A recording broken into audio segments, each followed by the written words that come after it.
Welcome, viewers, to another episode of Catholic Viewpoint, Faith, Hope, and Love. I'm very excited about this particular show because, as you know, a lot of questions today about young people in the church and how many are there and how do they experience God and so on. So today we're going to have a very special person on who works with young people all the time. And so we will wait and hear what is to be said. Welcome to Catholic Viewpoint, Faith, Hope, and Love, exploring how to live life to its fullest in God's wonderful love for all people.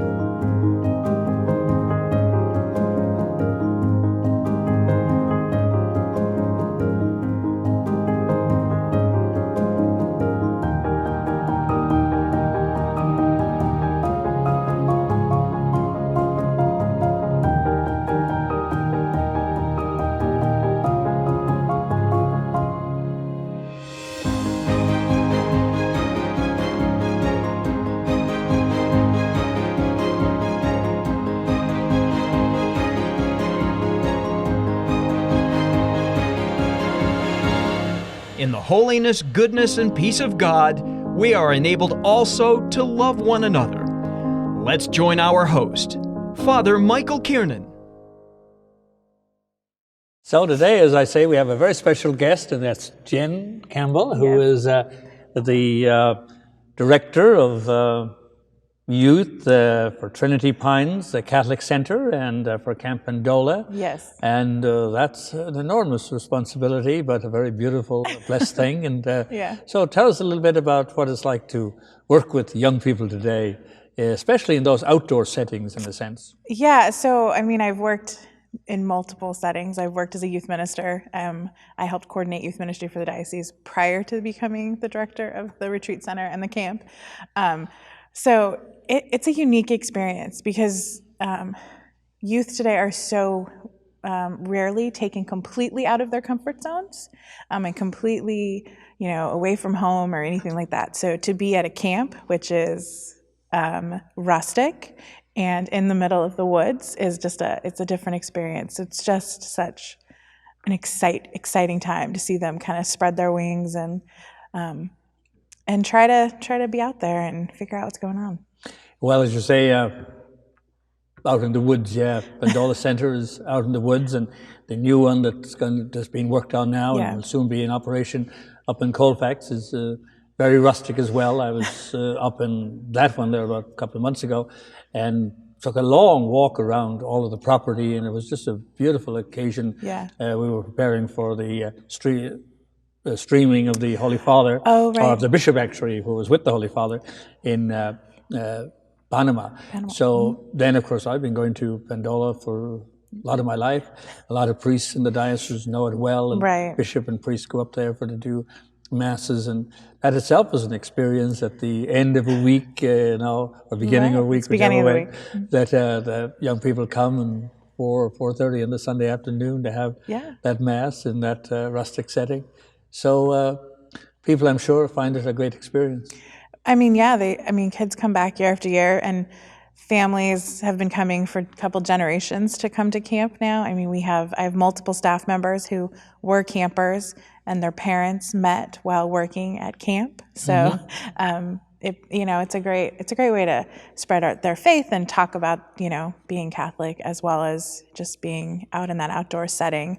So priests have been coming up since the start of camp up in Pendola to say mass for us. This year we're actually going to have different priests each week live at camp with us for the week. So they'll be there to say mass or go on nature walks with the campers, and they'll be involved in all aspects of camp. So really wonderful. Yeah, it's very exciting, and it's just something new we're going to try this year and see what happens and encourage. It'll be an encouragement for some of our young men who might be looking at the priesthood to have this opportunity to really have a good conversation with a priest, outside of the church building, but out where And of course, you have all sorts of strict guidelines and rules and regulations for relationships with everybody today. Priest and everybody else has to be very carefully checked, and of course we follow nobody all. ever by themselves, or like 2 people, 3 people, always groups. Yeah, so we always are in groups. We're in cabin groups, and we follow all of the safe environment, policies that the diocese has and has had for a number of years, my entire time in ministry, basically. So they'll never be alone. We don't have staff alone with campers. Yeah, I've noticed that, and it's very good, and that's surely a comfort, I'm sure, to everybody to know that the diocese's bishop is very strict on the whole matter of the safeguarding. Safeguarding our children, of course. Really emphasized now. Of course, we want campers and to come up and enjoy their time at camp and not be worried about anything. Well, as I was thinking of our little get-together today here, I was reading the beautiful statement in Jesus in Matthew's Gospel, who had said, "Let the children come to me and do not prevent them, for the kingdom of heaven belongs to such as these." So I'm sure you found that in your long experience in different ways, working with church young people. That must be really a very, both challenging at times, but also worthwhile experience. Working with young people in various settings is definitely, there's such joy in it. And yes, there can be struggle. Just like anyone, young people have struggles that they go through.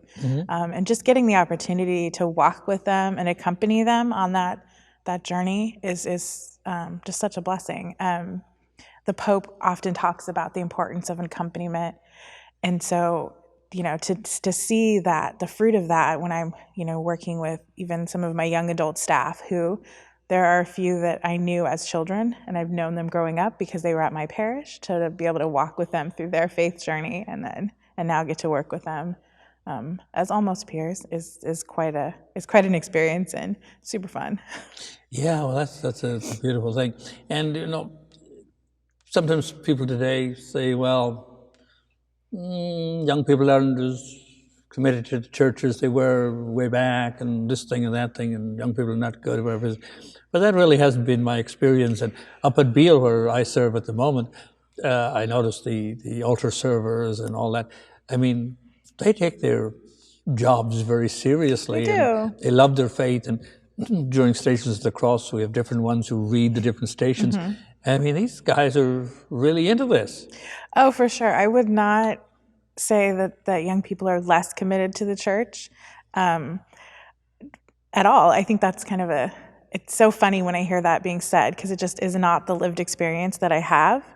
And I would also say it's something that when you mentioned World Youth Day, and we were waiting for Bishop to stream in. Yes. So when, I think it wasn't on the first day, but on the second day, he was talking to the kids, the teens who were there, about some of the things that the Pope had said the night before and during the Mass. And a quote that's often used is that Pope Francis said was that young people are not the future of the church, they're the now of the church. And I think that's something that we really need to remember when we're talking about anything with young people, and whether it's people complaining about young people or being excited about them, is they are the church. They're the church now. We need to welcome them and accept their gifts, because they're here for a reason. And every one of us has a gift that we're meant to share. So it's very exciting when you see young people get excited about things like being part of Stations of the Cross, or being in a youth choir, or want to, be lectors, and just, welcoming them in all those different ways. Yeah, one of the things that struck me of that streaming in was the bishop from Panama. He seemed to be in a sort of different almost way of being, he was upbeat, jovial, jovial, and the kids, could relate to that, and so on. So I'm sure the priests that you have who go up there are going to be very dedicated to working with them. Working with the kids, yeah. There's so much going on in our diocese for young people. We, our office, it's not like I run our camps and our retreat center. There are 3 other people who are regional coordinators, so 1 in the North State, and then 2 divide up the other deaneries that we have in our diocese. So there's three of them doing programming and resourcing our youth ministers and our pastors and parents to know what they need to have, the skill sets they need, giving them ideas for activities and helping them to really reach out to youth. Because it can't be one program or one group at a parish anymore. It needs to be a comprehensive program or comprehensive ministry at our parishes. Because it's not one size fits all for teenagers. It's got to, be lots of different options. Yeah, and of course the parents themselves living the faith as best they can, and as a family and so on. But more people are probably doing that, like we were saying earlier, than one would think. Oh, I would say more doing it than we often think. It does look different and feel different sometimes than maybe it did in the 60s or 70s. I wasn't there. Yeah. I don't know. It looks so. It you has young people. Well, I just wasn't around. So it does look different, and it looks different than even when I was a young person. But yes, there's still active families in our parishes who want to be more active, maybe, and are really excited to be part of their faith. We just have to give them the opportunities. Yeah, and to trust that this is our time, as the saying goes, and that the faith is lived in every generation, every century. It's quite different than it was 200 years ago or 500 years ago, and 500 years from now it'll be very different too. But it is what it is in this particular time, and with all the technology and social media and everything that we have, well, if it's well used, it's a blessing. If it's badly used, well, it's a problem. But it's up to us, I think, to utilize and it as best we can and take what it's able to do. For sure, using social media in ministry it's key. That's where many of our young people are. They're on Instagram, and they're not so much on Facebook anymore, but they're on Instagram for sure, and different social media platforms. So really reaching young people that way.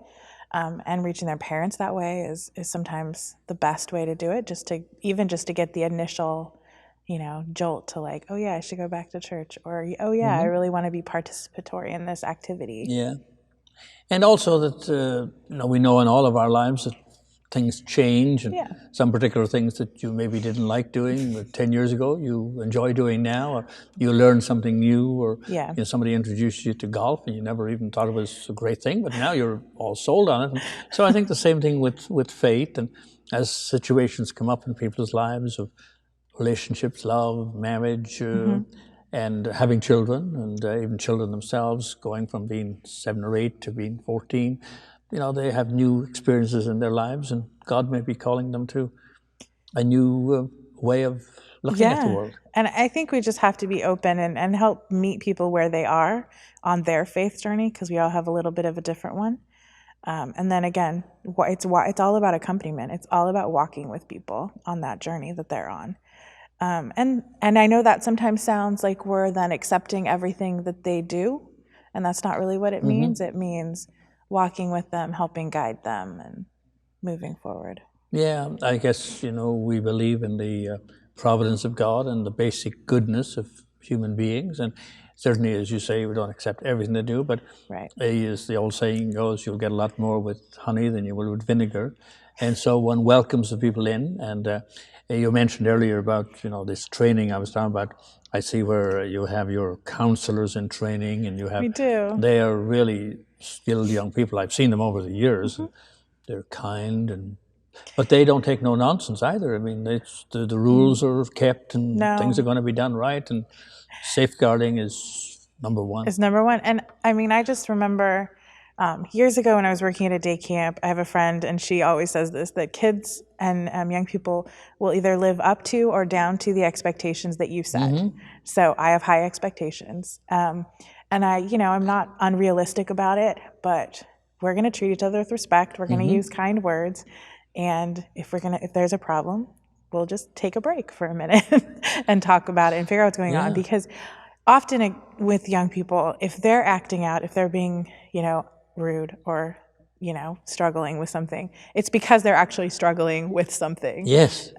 So those are just key things that we spend a lot of time during staff training. The CIT program that you referenced, the counselor training, it's a 2-year program for high school students. And we spend time learning about, child development and how to warning signs for there's something that a kid is struggling with. It could just be that, or it's just that they're hungry, or that they're tired, and how to work with that and move to the attitude and the behaviors that we would like to see at camp and that we'd like to see in their world. Yeah, and if somebody will point them in the right direction, there's always people who won't mind do things right, but the vast majority of people, if I don't know how to do something, and I ask you and you show me, well, then I'm glad to learn, and I want to learn. And if you show me right, then I've learned something today, and I'm a better person. And so I think that's now. What's this Invaders of the Night deal? So that's our teen week. So it seems to be the one the theme I talk about the most. So Invaders of the Night is our teen week. So each night we stay up a little bit later and a little bit later until one night they stay up till 2 a.m., which is great for them, but I'm very tired. Yes. We also that day have dinner for breakfast and breakfast for dinner, just to mix it all up. It's just a week where we stay up later. It's really, it works well for the teens because they're kind of used to staying up later anyway than a normal camp day. And so there's games that we can play that are more fun if we're, it's darker outside. There's better stargazing the later it gets at night, which is also really fun. And we started this last year and we'll continue it this year. And I think with the Invaders of the Night theme, we'll be able to do it later, which will be I think will be kind of cool and possibly outside. But we've been doing adoration at camp one night a week. Last year we were blessed to have Deacon Dean, soon to be Father Dean. Oh, isn't he wonderful? I just love him. I know. I think he's he's going to be one of the great priests of the diocese. I just think he's going to be fantastic. I loved him when I worked with him last year, and just admire him greatly. Yeah. So we were blessed to have him last summer, and he started doing adoration every week, and it became something the kids and the staff really liked. We don't do it for a full hour because we have second graders and 7-year-olds. For an hour is sometimes quiet is a little difficult.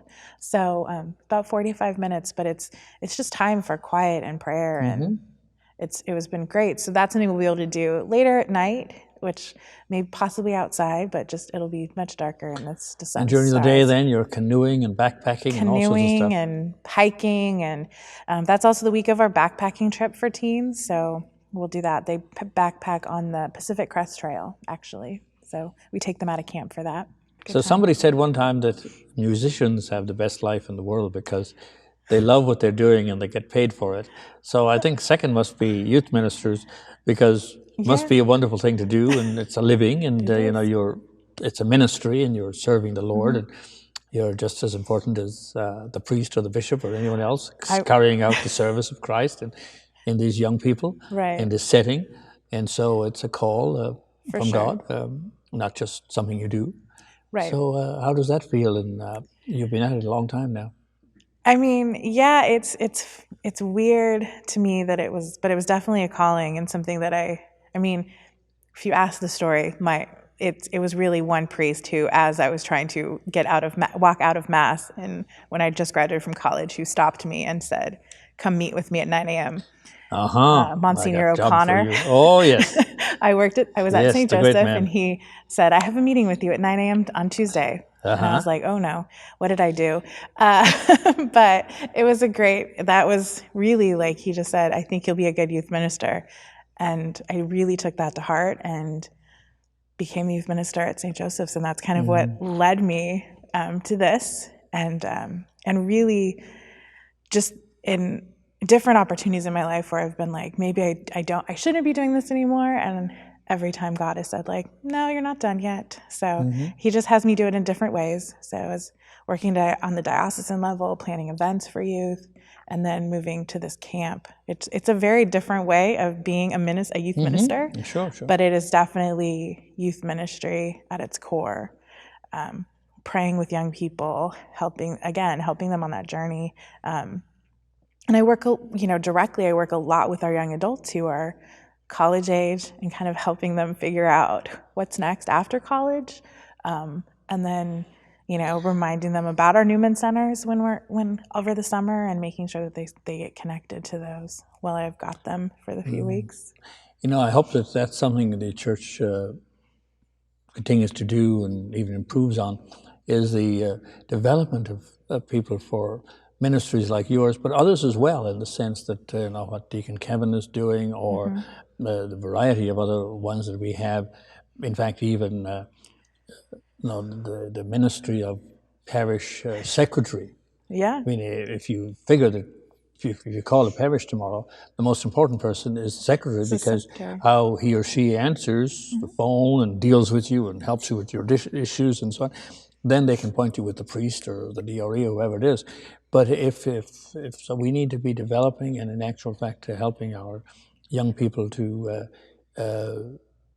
in schools, Catholic schools and youth, to know that maybe you'll make this a life for yourself. I know that Steve Tolke, who was, predecessor there and now is over there, but there's so many people in youth ministry and high schools and so on.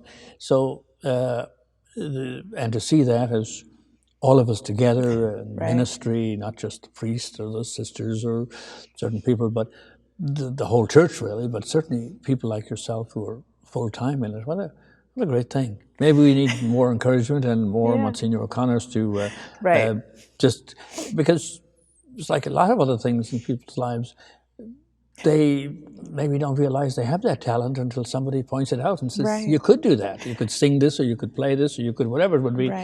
That we need that encouragement, especially when we're 16 or 18 or 20 even, and struggling and wondering, who am I and what am I? Yeah. So I think that's an important thing, that you'll be able to develop maybe some of the people that'll be in your position 10 years from now, or 20 years from now. Yeah. Slowly trying. Yeah.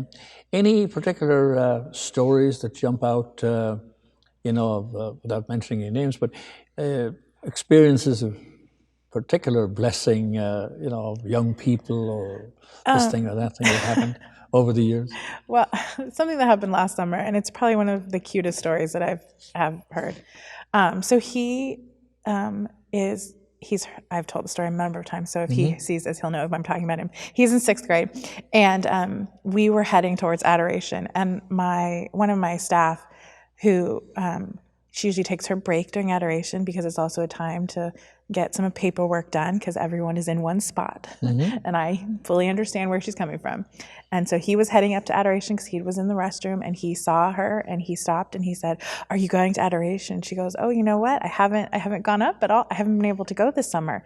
And he didn't really say anything. He just looked at her and shook his head like, "Oh no, I can't believe you are not going to adoration." And the guilt got her. What's your problem? What is your problem? And she went to adoration, and that was that was week 3 of camp, and she went the rest of the time. Right? So, but it was all because of this young person who's, 12 years old, he shamed her a little bit, but also he saw that how important it was to go to adoration and how important it was to go to this prayer. So he made her go. Wasn't there something in the scriptures about some young boy in the temple teaching? Something about some 12-year-old boy in a temple teaching people. But I just, every time I think about, what do we want to do next summer, and how do we want to do our prayer services and things like that at camp, I just think of that story of this little boy, he got us all turned in the right direction when we were doing the work of camp and not seeing the ministry of it. And it was pretty great for him to do that. Well, I see where your mission is. Camp Pendola exists to build lasting relationships, form servant leaders, and teach stewardship of God's creation through Christian community, living in the outdoors. Is that a pretty good summary of it? And I think so, yeah. What would you do to encourage parents, families to come, the blessings and benefits? I mean, one of the blessings is simply that it's an experience in nature. It's an experience with other Catholic kids. And it's not that every single child that comes to camp is Catholic, but the vast majority. Sure. Also, I would say that there are so many studies, and it's on the news all the time, the importance of being out in nature. And we don't get those experiences anymore. And away from screens, and away from, media and social, and especially for some of our high school teens, away from social media, just to get that experience of, being away. There's no service at camp. Is it a challenge to get them away, or is it just that you can't get it? I know when I was up there, you can't get it. You can't get it. I felt, oh my gosh, I felt abandoned by the world. It's the first couple days, it's a little struggle for myself included in our staff, but there's something so refreshing about it. There's some stress in our lives that is surrounded by social media, and we can get rid of it because it's not an option. You can't keep that Snapchat and streak did you realize actually that after a week the world got on fine without you, and the world that you have keeping an eye on all the time, every 5 minutes. It didn't need that. You didn't need that, and you're more rested. It's a much better experience. So, I mean, just for that alone, just to get away from screen time and have those experiences, have an experience where you are living in a small Christian community, living out your faith, prayer every morning, prayer before we go to bed. But as a community, in our cabin groups, or as a whole community, it's just such a great experience that we don't often get. Like maybe at a retreat for our high school students, for a weekend retreat, but for a full week to really, dive into your faith like that, I think it's just that alone for young people is good. So you're busy, and Diocese Bishop and all are busy with getting everything ready for the grand opening, I suppose, or even though you're using it quite a bit, the place up in Colfax, but will we be having a big party for all the young people of the diocese someday when that's open for a big blessing or something? Yes, when we are finished with the construction that we have going on, we will definitely be having a grand opening. Mm-hmm. Yeah. Well, in the meantime, you have Pendola Center and all these programs that go on, and then there's other things that go on in the weather times when you can't be up there. Well, again, like you said, there's so much going on in the diocese, and compliments to you and to all of the variety of ministries involved in it under, I guess, Deacon Kevin's direction, but there's other pieces out as then the wonderful youth ministers in the diocese and so on. So it's just a beautiful, Jen, to hear about all this. And thank you. So viewers, I hope you found this to be a very exciting presentation today. And God bless you with your families and with your children. And Jen, you're an inspiration to all of us. Thank you. I know when you have, what is that little fundraiser they have there, Friends? Oh, More Than S'mores. More Than Some More, Friends and so on. I try to go to that when it's a nice evening. So, folks, there's lots you can do. And you can easily contact Jen Campbell here at the Diocese of Sacramento. Easy to find in Google and so on. And if there's anything that she can do to help you with the young people, I'm sure she's only glad to do it. So now we'll conclude a little prayer. Lord God, we thank you for this time together. Thank you for the ministry, especially of all that are involved with young people, whatever age, very young people, or teenagers, or college students. Thank you for Jen here and for her sharing with us today. And we ask you to bless all people that they may come to know your love and mercy and care for them. And we ask this through Christ our Lord. Thank you for watching Catholic Viewpoint, Faith, Hope, and Love. For more information on the Catholic way of life, please go to your local parish, where priests and other friendly staff are happy to serve you. Also, your diocesan website provides great information on parishes, programs, and much more. You can experience Catholicism on relevant radio at 1620 AM. And be sure to explore the United States Conference of Catholic Bishops website and EWTN programming. You may email us with questions or comments at catholicviewpoint@gmail.com. God bless your faith journey at whatever stage you are at this moment. Till next time, God's peace and joy be with you and all you love.